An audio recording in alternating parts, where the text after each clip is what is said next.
siguiente mesa que tenemos es muy interesante. Tenemos la mesa de debate de transición hacia la circularidad y modera la mesa Marina Serrano, presidenta de AELEC, la Asociación de Empresas de Energía Eléctrica. Muchas gracias. Muchas gracias, muy buenos días.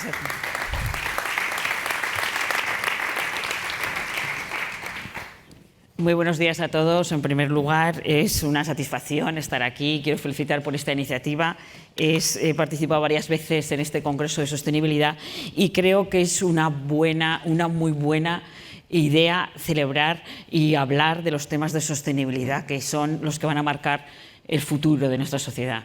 Y realmente para llegar a esa sociedad más resiliente, ahora que estos días y un recuerdo de solidaridad a Valencia, de todos los afectados, para lograr esa sociedad descarbonizada, resiliente, más humana también para todos, es necesario foros como este, que hablemos de diversos aspectos que lleva la sostenibilidad y la necesidad de que todos compartamos esa visión de futuro hacia dónde queremos ir. Si queremos una economía próspera, debemos tener una economía sostenible. Y además esto es una tarea multidisciplinar que afecta a todos los sectores. Yo represento de alguna manera el sector eléctrico, pero esto no es un tema, es un tema de todos los sectores industriales y de la ciudadanía y de todos los sectores sociales, del trabajo que también hacen las organizaciones sociales. Y para ello, la circularidad, hoy esta mesa vamos a hablar de circularidad, que es un elemento imprescindible en esa actuación. Debemos de pasar de ese modelo lineal de usar y tirar a uno cíclico y regenerativo, ver que el valor de los productos, materiales y recursos, como señalaba antes la presentadora, se mantiene en la economía debe mantenerse durante el menor tiempo posible y debe minimizarse la generación de residuos. Y nosotros desde el sector eléctrico estamos allí en ese núcleo también de la circularidad con las energías renovables, tratando de sustituir ese uso de los combustibles fósiles por una producción de energía a través de recursos y materiales que no tienen límite, fundamentalmente la luz, el sol y el viento. Combustibles fósiles que atrapan el calor en nuestra atmósfera y que provocan el calentamiento global. La descarbonización, por tanto, es un elemento esencial para conseguir la sostenibilidad a largo plazo de la economía mundial. Y del sector eléctrico estamos comprometidos con ello.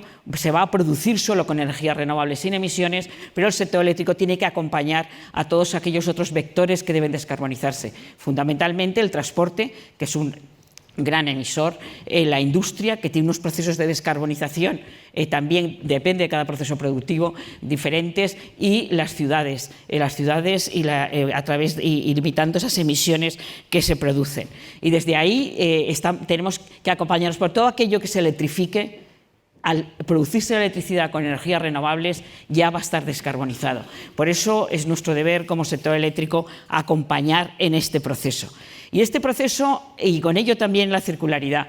Y vamos a hablar de economía circular. Y la economía circular, pues desde la Comisión Europea y la Unión Europea, la normativa, hay numerosos aspectos que inciden en esa circularidad. Desde las reglas del ecodiseño, la regulación de los reclamos ecológicos de los productos, la metodología para el cálculo de las huellas o el propio Reglamento Europeo de Materias Críticas, que habla de la circularidad y de su reciclado. Porque todos aquellos nuevos formas de trabajar en esta economía sostenible, desde el minuto uno tienen que preocuparse del reciclado. Cada vez que hablamos de nuevas formas de transporte, de nuevas formas de producción, tenemos que ver cómo se va a producir también ese reciclado y cómo se va a poder utilizar. También tenemos todos los elementos, otro segmento que nos hablaremos hoy, de obligaciones de información no financiera, que hacen que las empresas deban preocuparse, porque una empresa que se preocupa también, una industria que se preocupa de reducir la huella de consumo, la huella de carbono, es más competitiva. Para eso tenemos un panel de excepción en el que hemos estado hablando, casi hemos hecho un panel ahí en el retraso que llevamos en la salita, conversando sobre todos estos temas. Voy a presentaros a los intervinientes, que aquí somos mayoría de mujeres, pero bueno, también tenemos un hombre, realmente todos plenamente convencidos en la sostenibilidad y en la importancia que tiene la sostenibilidad, y que todos en sus vectores profesionales, su actividad cotidiana, se ocupan de esto. Y buscando nuevas fórmulas y nuevos mecanismos para poder avanzar. Bueno, en primer lugar tengo a Mónica Chao, que es presidenta de WAS, que nosotros conocemos ya bien en España, de Women Action Sustainability, y fundadora de Acativa. Mónica es economista, y ha desarrollado posiciones ejecutivas en grupos importantes, en NH, en IKEA, en Mapfre o en Price. Y a lo largo de toda su trayectoria, y se ha decantado ya en estos momentos de actividad profesional, integrando aspectos medioambientales y sociales de ESG en la estrategia empresarial de las compañías en las que ha trabajado. También contamos con Gisela Ortiz, que es CEO de Voltexa Energy, que nos va a contar en qué consiste, y que es licenciada en Relaciones Internacionales y consultora especializada en sostenibilidad e innovación.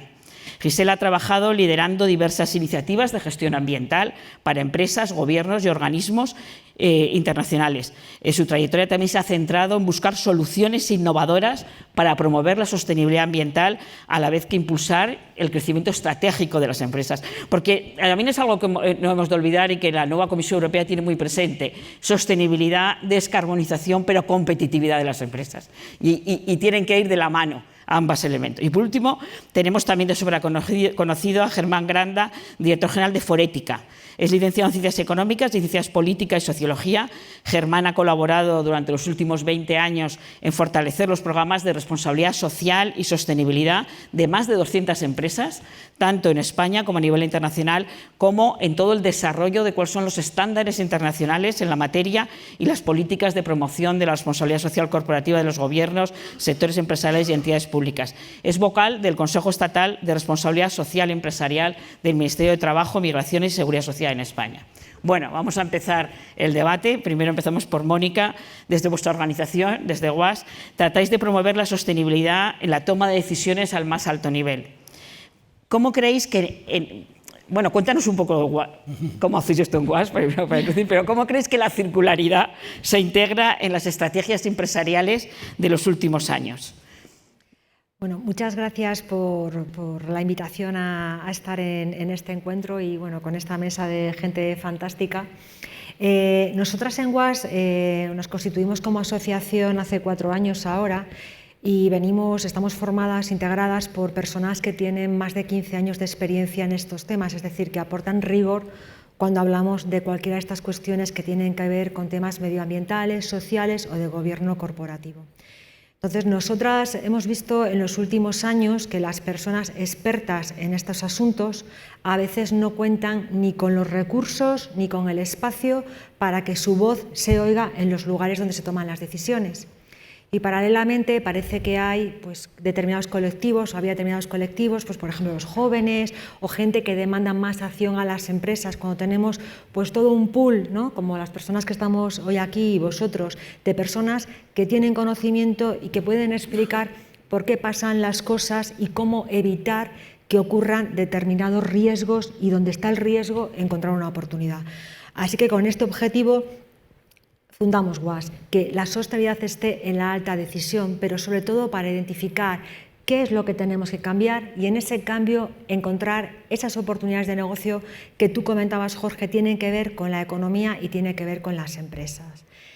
En relación con el tema que nos ocupa hoy en esta mesa de la circularidad, nosotras en UAS trabajamos en base a grupos de trabajo, entonces identificamos temas que creemos que es de actualidad.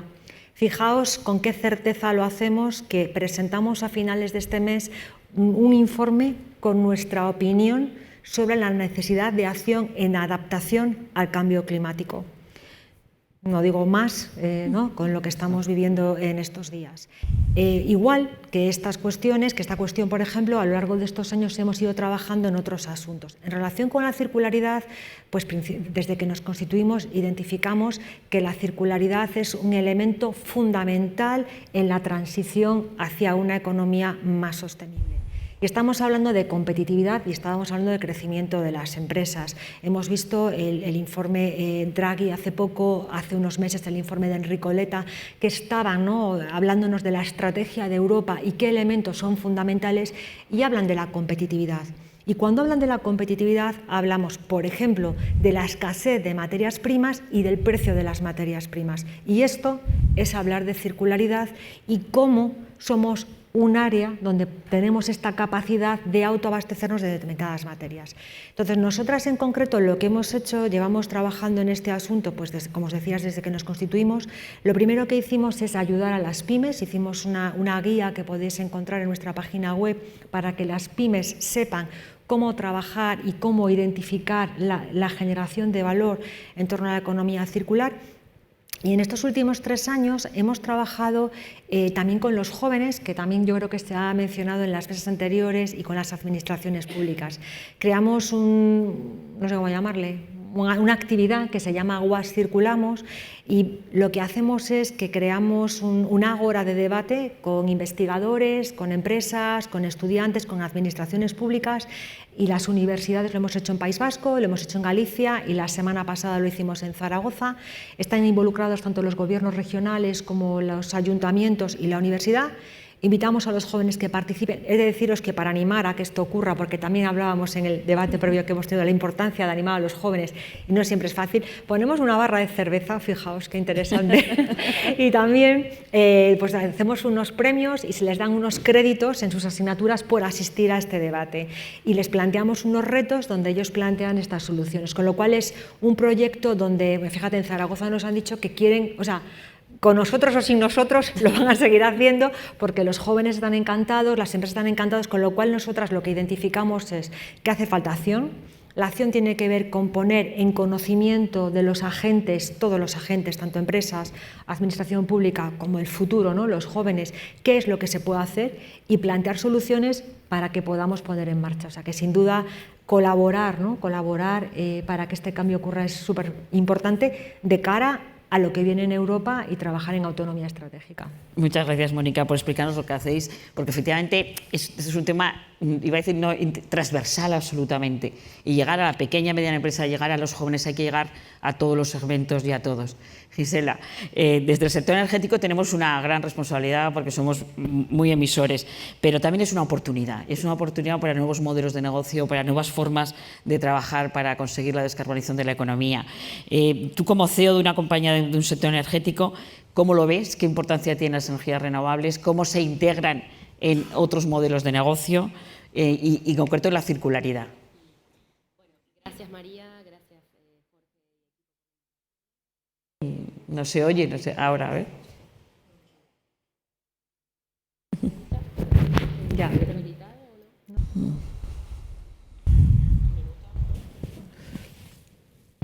¿Ahí se escucha? No sé. No. ¿Ahí sí, ahí está, perdón. Ahora sí. Dijimos, no queríamos que se escuche todo lo que estábamos hablando atrás. Hicimos un panel, es verdad. Claro, porque voy a retomar algunas ideas que hablamos atrás, porque yo vengo mucho de las soluciones basadas en la naturaleza, en mi formación de los mercados de carbono y estar trabajando mucho en el Amazonas, o leyes de carbono para distintos organismos, o mejor dicho, países, ¿no?, en Latinoamérica. Y luego fui virando lo que tiene que ver con las tecnologías basadas en la naturaleza, ¿no?, que un poquito Jaime de LG lo contaba, y me alegré mucho, ¿no?, que se esté hablando de ese término. Yo invertí este año en una empresa que se llama Waves y en la cual, bueno, que su CEO es el que creó Visum, en la cual empezamos, o mejor dicho, yo ya lo venía viendo, ¿no?, esto de la AI predictiva, generativa, y esto de empezar a hablar de los gemelos digitales. Entonces, ¿por qué retomo esto? Porque justamente la innovación, ¿no?, todo lo que tiene que ver con las tecnologías descentralizadas, DLT, blockchain inclusive, lo estamos viendo con Plated Coins, ¿no?, de lo que Francisco explicaba recién de Climate Trade. De alguna manera nos vienen a brindar herramientas, ¿no?, para que justamente no lo veamos como una carga, no lo veamos como un gasto, como un OPEX, ¿sí?, a lo que tiene que ver con ser sostenibles, sino que esto lo podamos transformar a un CAPEX, ¿no? Entonces ahí viene un poco lo de la transición energética y esto de decir, bueno, a ver, si yo puedo erradicar la pobreza energética, puedo a través de la financiación de proyectos energéticos renovables, a través de esta tokenización, si se quiere, y a su vez, por hacer las cosas bien, por consumir energía renovable todo el día y durante todo el año, tengo un ingreso recurrente, ¿sí?, como un renting energético, entonces ahí cambia la mirada, ¿no? Entonces no voy desde la cuestión combativa, sino esto de decir, a ver, cómo colaborativamente puedo usar este tipo de herramientas para justamente cumplir no solamente con los ESG, que se habló mucho en este espacio, y celebro que así sea, porque, a ver, tenemos normativa y por compliance, que sí o sí lo tenemos que implementar, y es mandatorio, ¿no? O sea, las empresas están obligadas, más allá de si les guste o no, a poder implementar estas herramientas. Entonces, desde Waves estamos trabajando justamente en esto, ¿no? Y uno dice gemelos digitales. Sí, el gemelo digital hoy viene a ser toda una simulación, para quien no, a lo mejor no esté muy familiarizado con el tema, sobre lo que tiene que ver con esto de, en un contexto determinado, procesos o conductas o hábitos que puede tener una empresa o una persona. Entonces, frente a eso, se le cargan todo tipo de escenarios posibles para que luego con la AI predictiva me pueda justamente adelantar y con la AI generativa me pueda decir qué hacer con soluciones que me pueda recomendar la inteligencia artificial para optimizar procesos y automatizar recursos. Entonces, esto es súper interesante porque ya vamos a estar hablando de decir, ok, puedo hacer un gemelo digital, le contaba a ella justo, de, no sé, una clínica odontológica, ¿sí? ¿La puedo transformar en una clínica verde? Sí, pero ¿cómo? Bueno, tratamiento del agua, todo el tema del uso energético, ¿sí? En una clínica dental lo que más se usa es energía y lo tenemos todo el día. Entonces, esto de ver el alcance 3, el tema de los empleados, las condiciones, cuánto tarda una persona en coger una cita, desde que llama, desde que la secretaria coloca todos los datos y le da la información necesaria al cliente o al paciente, cuánto tarda un odontólogo en atenderte y hacerte todo un escaneo o digamos un análisis, un diagnóstico de lo que tienes en tu boca, cuando en lugar de 15 minutos lo puedes optimizar a 3 minutos. Y eso es un aporte a la sostenibilidad. Entonces, cuando esto lo traslado y lo comento, en muchos sectores nos dicen, wow, yo pensé que los gemelos digitales era para algo súper elevado, para empresas multinacionales. No, lo estamos implementando, está bien en 63 clínicas, que es toda una franquicia, pero esto es súper expansivo. Entonces, hablar de esto de las energías renovables, y volviendo un poco al inicio, también, a ver, hoy por hoy todo el mundo necesita energía. Entonces, bien usada y con un equipo de especialistas que podamos convertir esto en compañías, industrias, donde a lo mejor tienen, no sé, unas facturas de luz excesivamente altas, ¿sí? Y que tal vez no tienen la posibilidad de implementar un parque fotovoltaico a una calle, ¿sí? Porque no tienen un predio, no tienen el espacio, o funcionan en un edificio y no lo pueden poner en el tejado. Entonces, hoy hay soluciones que bien usadas y bien tenidas en cuenta, podemos hacer que la sostenibilidad sea un aporte y un input a la empresa, no que vaya a la cuenta de resultados como un gasto.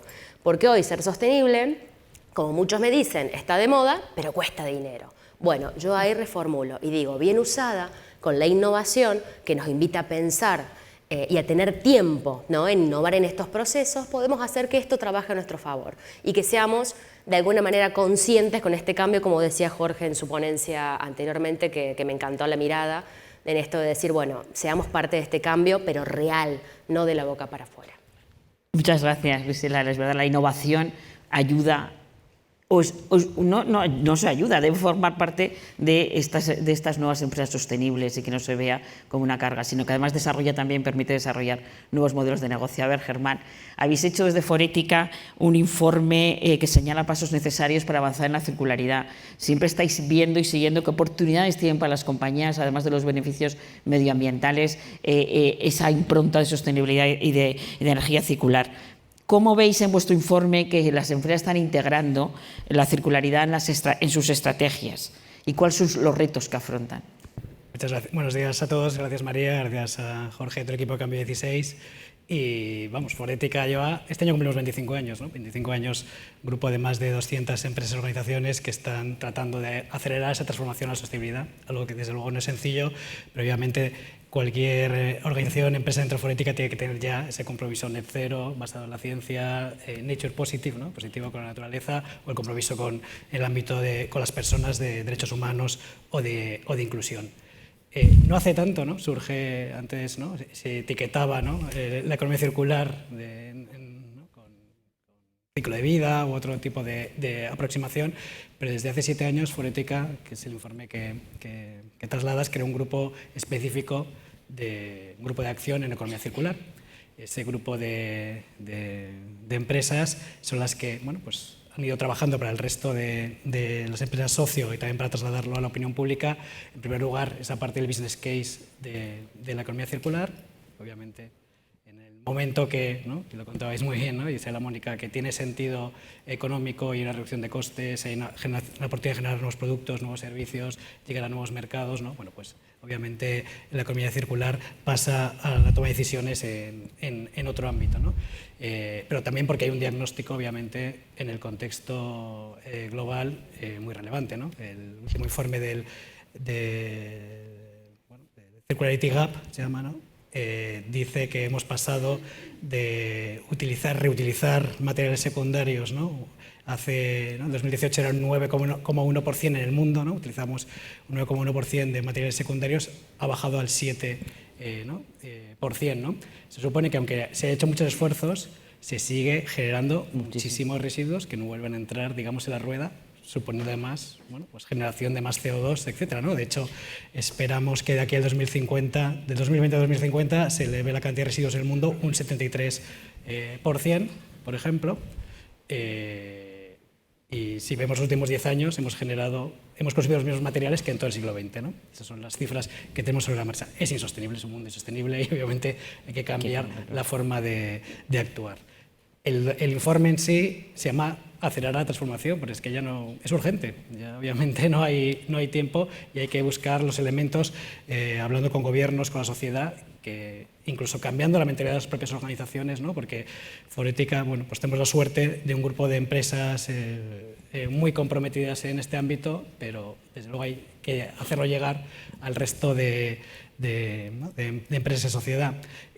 Y hay, pues, muchas de las cosas que ha comentado ya Gisela, ¿no? La incorporación, bueno, primero el cambio de mentalidad en la gobernanza de la organización, eso es fundamental, en el momento que se crean, ¿no?, dentro del Consejo de Administración, ¿no?, una voz, comisiones específicas, ¿no?, se trata de estos temas, cambia desde luego, ¿no?, y se incorpora en la estrategia los ámbitos de sostenibilidad, ha sido un cambio de mentalidad muy relevante, pero luego está todo el ámbito de la tecnología para acelerar, ¿no? Entonces no voy a profundizar sobre eso, pero el ecodiseño o el uso de la inteligencia artificial nos trasladan desde luego nuestras empresas socio, ¿no?, por ejemplo el sector industrial, ¿no?, el ámbito de la metalurgia, la capacidad de seleccionar materiales, ¿no?, con componentes físicos y químicos, ¿no?, o acelerar los test, ¿no?, para generar prototipos mucho más rápido y hacer elementos predictivos para ver cómo va a funcionar, cómo desmontar partes, ¿no?, y cómo se pueden reutilizar luego, ¿no? Pues todo esto a priori, ¿no?, pues se puede desde luego ensayar, pero también en las operaciones de las organizaciones, ¿no? Y estamos viendo, ¿no?, la utilización de mercados secundarios, por ejemplo, ¿no?, a través de fotos para clasificar, ¿no?, materiales secundarios, ponerles precio, ¿no?, estructurarlos, ¿no?, de una forma muchísimo más rápida. Pero hay dos elementos más dentro de esta incorporación que yo creo que son diferenciales ahora mismo. Uno, que no habíamos visto en los últimos años, el ámbito de colaboración. Forética forma parte del World Business Council for Sustainable Development a nivel global. Ya hace años crearon el protocolo de gases de efecto invernadero para alinear en un mundo que hay diferentes regulaciones inconexas muchas veces, ¿no?, pues un elemento para entender cómo llevar a toda la cadena de valor, ¿no?, todo el tema de reducción y métricas de gases de efecto invernadero. Pues ahora estamos trabajando en el Global Circularity Protocol, que verá la luz en el 2026 y que trata de trasladar también esa imagen y también influir en las próximas regulaciones para tener, desde luego, medidas más exigentes y alineadas con las necesidades de las empresas.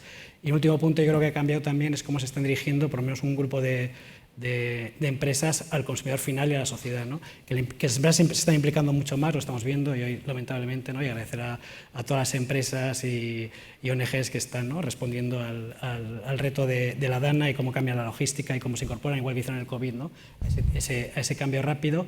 Pero el mensaje desde la parte del consumidor, estamos viendo cómo se trasladan incluso desde empresas energéticas ese ámbito de: oiga, usted tiene que ser, la mejor energía es la que no se usa, tiene que ser eficiente con el uso de los recursos, claro. Piense no solo en el reciclaje, sino en la reutilización, si tiene que comprar o no algo. Yo creo que esos mensajes que están dando las empresas también son importantes. Muchos cambios están pasando, pero se necesita velocidad. Muchas gracias, Germán. Veo que nos quedan 5 minutos y que vamos con retraso. Yo os diría, como una pregunta común, a ver que contestáis rápidamente, ¿cuáles son, con vuestra experiencia en lo que trabajáis, con lo que os relacionáis día a día, cuál creéis que son los desafíos o dónde hay que actuar en la regulación, en la concienciación, en el precio? No sé, ¿cuáles son los desafíos que veis y si sois optimistas o no de lo que se puede conseguir? Y a ti te preguntaría qué papel tiene la mujer o el liderazgo femenino, ya que tienes WASH, que es de las pocas mujeres. Pero yo, en 4 minutos 35, o sea, repartiroslo entre vosotros para no pasar el plazo, ¿cuál creéis realmente que es lo que hay que incidir? Yo creo que hay...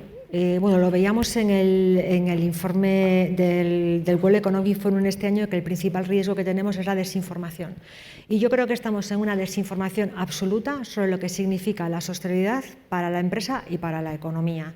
Hay un montón de mensajes falsos en torno a lo que está ocurriendo, porque siempre que hablamos de sostenibilidad hablamos de generación de valor, de búsqueda de eficiencias, de ahorro de costes, de vender más, de vender mejor, de ver cómo podemos cambiar los precios. Y creo que este es el mensaje fundamental que tenemos que trasladar, estar informados, actuar con conocimiento y con rigor para que estas cosas ocurran. Si tengo que dar un mensaje, yo le resumiría aquí. Y lo he hecho muy rápido para luego contestarte a la segunda, que es la parte del liderazgo femenino. Yo pienso que estamos ante un liderazgo de las personas y que hay un cambio en los roles del liderazgo. El mundo está en una transformación donde lo estamos viendo, y esta semana más, las personas, el 95% de las personas, o el 98%, somos buenas personas, queremos hacer cosas, queremos cambiar cosas.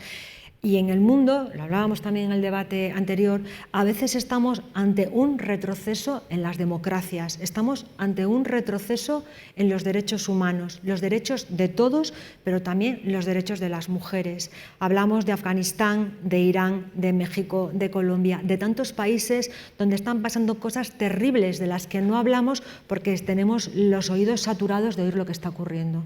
Entonces, ¿qué papel tienen las mujeres? Las mujeres tenemos el mismo papel que los hombres.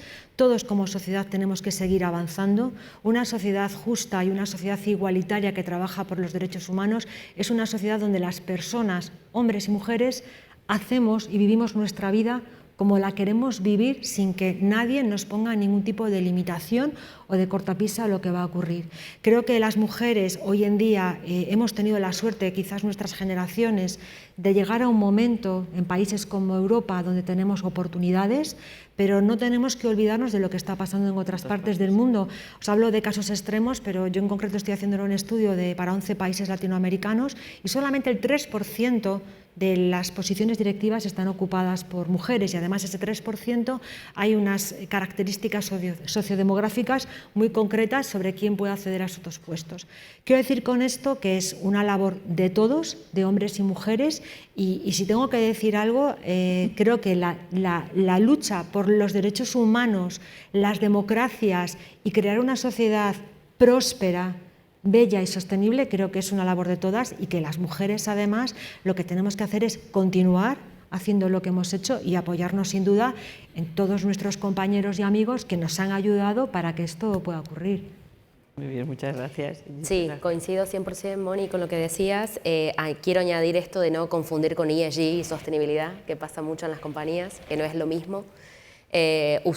Animarse a usar la tecnología, no tenerle miedo. Yo todavía sigo escuchando gente que me dice, no, le tengo miedo a la AI porque me va a hacer que se pierdan puestos de trabajo. Error. Y eso lo veo a diario, y lo veo porque tengo un equipo de tecnólogos y lo que nos permite es avanzar, innovar, pero no se están quedando sin trabajo, al contrario. Ahora se habla del concepto de empleos verdes, ¿sí? Que tiene que ver con cambiar la mirada y cambiar estos puestos de trabajo. Invitarnos a innovar, o sea, no quedarnos en la zona de confort, ¿no? Y sobre lo que preguntabas lo primero, María, creo que cuando haya más casos de usos, ¿sí? La gente va a tomar más conciencia y va a ir viendo los beneficios de implementar todas estas cuestiones para la descarbonización de la economía, para la transición energética, y que no es simplemente intereses creados o de unos pocos que quieren que sí, usemos energías verdes porque ahora es la tendencia y está de moda. A ver, tenemos la suerte que España tiene unos recursos naturales para explotar y que esto lo podemos vender al mundo. A ver, es una cuestión de tiempo de que nosotros seamos parte de ese cambio y de esa oleada, ¿no? Entonces, me parece clave esto, el involucramiento. Creo que cada vez más son las empresas que lo están haciendo. Pero estos casos de uso, y vuelvo a insistir, van a ser los que se vendan al mundo. Cuando tenemos un unicornio, una empresa unicornio, es lo que vende en la revista Forbes o en lo que sea, sale a nivel internacional y es la nota de tapa donde cuenta lo que hace la compañía. Bueno, ¿cuántos unicornios tiene España en el último tiempo? ¿sí? Entonces, yo lo digo como argentina, que estoy orgullosa de vivir acá en España y que quiero que haya más unicornios verdes españoles y estoy trabajando para eso.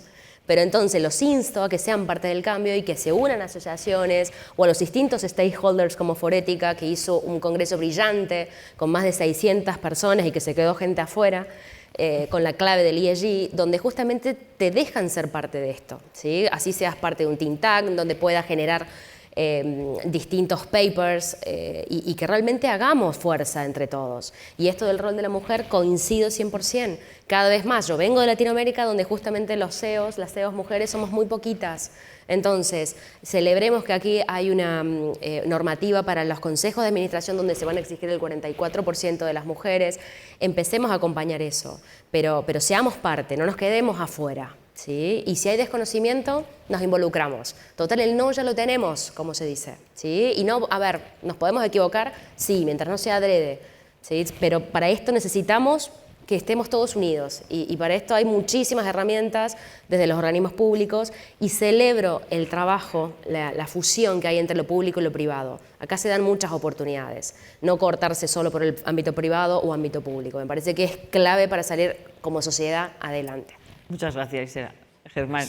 En un minuto 3 retos. Uno, yo creo que es el trabajo con la administración. Obviamente, en los últimos años hemos asistido a muchísima regulación. La regulación es necesaria, pero claro, tiene que ser inteligente y marcar un terreno común y además potenciar, ¿no? Ayudar a potenciar otro tipo de elementos, ¿no? Que yo creo que son más necesarios, incentivos fiscales, ayudas a la inversión para hacer el cambio de modelo. Yo creo que son en este momento prioritarios y no desfragmentar, porque las regulaciones en todo el mundo son muy diferentes, en Europa, incluso dentro de España, en comunidades autónomas, ¿no? Entonces, ese terreno común. Nosotros estamos dentro del Consejo Asesor de Economía Circular del Ministerio de Transición Ecológica y, desde luego, vamos a trabajar para avanzar en esa línea de cambio de modelo. Incluso los pliegos de contratación pues todavía responden a una economía lineal, ¿no?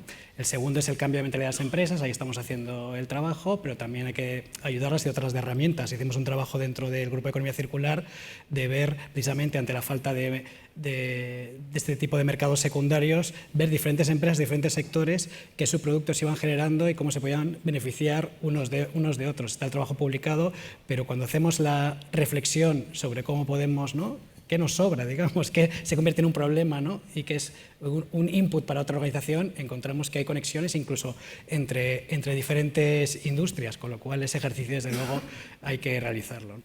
Y el último, yo creo, ligado también a lo que comentaba tanto Isela como Mónica, y vinculado al consumidor, ¿no?, a la sociedad civil, que hay que darle también herramientas y comprensión de que, bueno, pues un material reutilizado puede ser de la misma calidad, pero hay que evitar también el greenwashing y no bombardear con diferentes elementos. Toda esta parte, ¿no?, que yo creo que también la regulación se está trabajando, pero potenciar desde las empresas esa conversación con la sociedad va a ser fundamental. Muy bien, pues ya hemos agotado tiempo, hemos sobrepasado. Muchísimas gracias a todos.